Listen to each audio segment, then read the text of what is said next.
Hello and welcome to another edition of From the Pastor's Heart. Now, most of you know, if you've been following me for any length of time, or if we've been friends for any length of time, that I grew up in Southern California. I actually grew up in the East County of San Diego, and when I was there, a small town called Santee. And there's a lot of advantages of living in a place that has perfect weather. And San Diego has about as close to perfect weather as there is. First of all, if you're a weatherman, that's the place you want to live because all you have to say is pretty much the same today as it was yesterday. And except for a couple of days in April when it rains, you're probably going to be right.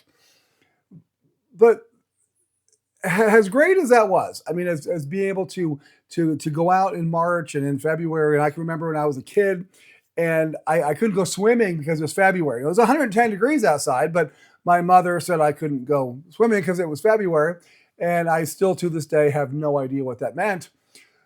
But it's easy to take the weather for granted. Now, I live in New England right now, and I can tell you something, folks. We do not take the weather for granted here in New England. And today was one of the most anticipated days of the year. It's the first day when it's warm outside, and today it was like lower 80s, upper 70s, sunny. I went for a walk. I spent my lunch break in my backyard, just hanging out with the sun, and it's a glorious day. And I think one of the things that makes that first sunny day so special in New England, and the same thing is true for the Midwest, but what makes it so special is the fact that we have to wait a long time to get there. I mean, I think the last sunny day, last warm day that we had was probably in October, maybe the first part of November. And then it gets cold, and then the leaves start to fall, and it gets kind of gray and nasty and whatever. We had a lot of snow this year, but and so typically right after the first of the year, I start looking forward to spring training games. And then, of course, the baseball season starts, which tells me that we're going to have some sun. And it's a big deal. And I felt better. I'm more chipper. I've been sick the last seems like since the beginning of the year, on and off, allergies and other sinus issues. But just something about having that sun out that makes it so much better. And I got to thinking about that because you know that as Christians, Jesus said that we should that we should be anticipating, that we should know that there is going to be difficult times that come. And as a Christian, God never promised us at the moment that we became a Christian that everything would go well. No, I mean, we still live in a sin sick world. We're still going to be dealing with the results of the fall. And even though Jesus did overcome a number of those, and we get to see the effects of the fall get defeated, maybe in interpersonal relationships and other places, but there's still death, and there's still sickness, and there's still just the overall effects of the fall of man on this world. And so, because of that, we can go through some difficult times. And I think that it's in those difficult times that we can that we are anticipating something better, something good. And of course, the Bible tells us that there is always something better. And I think that we just got through the Easter season, and I think that the events of Holy Week really, and even the days following until the time that Jesus finally ascended, that they remind us that the joy that they felt after Easter, the joy that they felt when they were interacting with Jesus after he rose from the dead, that was so special, that was so amazing, because they knew that he died.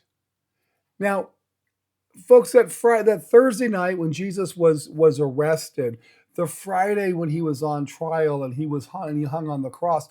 Remember, only John was there. The rest of them all left. Even on Easter, nobody expected Jesus to be alive. I mean, we see the women going to the tomb early, and they had the spices. They intended to be meeting with the corpse. They did not expect Jesus to die, but then or to raise again. But then when they encountered the risen Lord, all of a sudden there was an incredible amount of joy. And so Jesus went and found the other 11. We know the story that first of all, he gets the 10. That's all of his disciples, minus Thomas. And they were terrified because they weren't expecting him to be alive. And yet, when they realized who it was, I think Thomas put it best when he finally put his hands into his wrist, and he was able to feel see the spear mark hole in his side. He knelt down and he said, "My Lord and my God."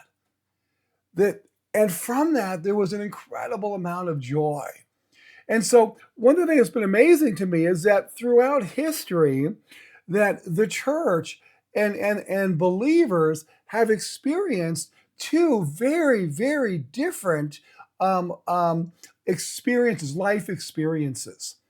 We have found them in the first century being persecuted. We see this in the second century. We see this in the third century, where the church, they were being hunted down like dogs. And yet, even in that, there was still joy because they understood that the sun was going to come out, that their life had purpose, that even though they may go through a difficult time in this life, they understood that God had something far better in mind that they would be able to experience for all eternity. And we see that throughout the history of the church. Folks, the history of the church is one of bloodshed. That the kingdom of the world has done everything it could to shut this thing down, and the kingdom of the world has not been able to do it. And so what used to bother people was that even in the midst of overwhelming persecution, the church still had joy. And folks, we're seeing that today. Right now, the church in Africa, Nigeria, Sudan, and other places, folks, they're being hunted down. They are being murdered. For what? Why? Because they are followers of Jesus. And I'm absolutely amazed when I see videos of these mass graves from these Islamic animals who have come in and who have murdered these people just for simply loving Jesus.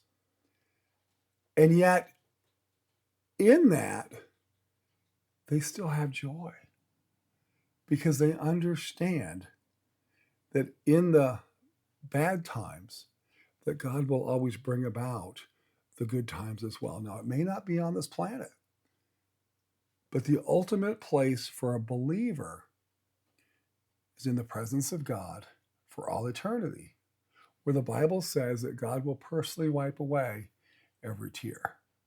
And so, let me encourage you today.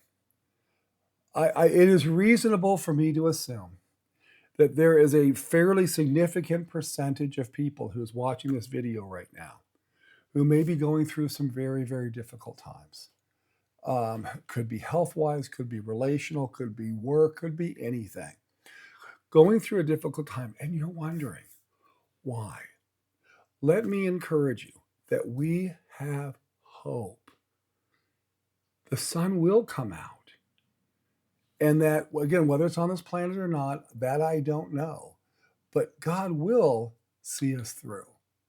And I think that we can kind of take a look at those times in the anticipation of knowing, just like we do in New England every March and every April, we know there's going to come a point in time when the sun is finally going to burst through. It's going to get warm. We're going to be able to find our shorts, put them on, wear the short sleeve shirt, and enjoy the beauty that God has made us, that has made for us. And so I would encourage you, look to the sun.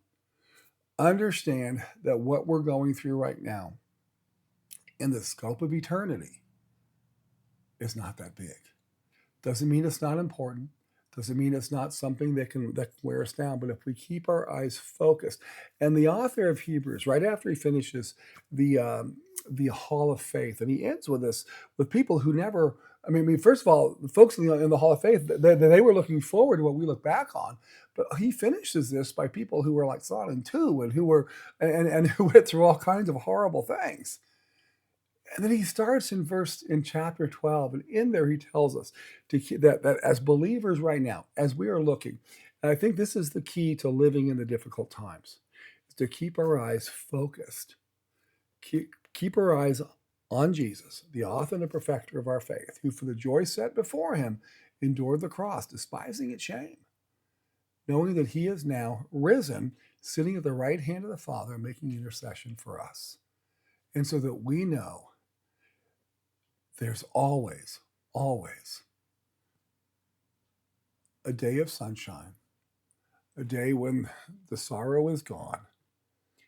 And we can see it in pieces now, but we have the hope to know that for all eternity, if we are a believer, we will spend eternity with God in a place where there is no pain, there is no sin, there is no sorrow. And so I pray that you are encouraged by this today. I bring this up because as I've been praying, as I've been studying, I felt heavy in my spirit and my heart. And I have a feeling that there are people right now who are going through some difficult times, and I want to encourage you. I don't have a magic Bible. I can't make the hard times go away, but I can point you to the one who promised that he will never leave you, never forsake you, and he will see you through. So I pray that you have a wonderful time with your siblings in Christ as you spend time worshiping him. I pray that you'll respond back to his goodness with all that you are and all that you have. And I look forward to seeing you again in a future video. God bless you all.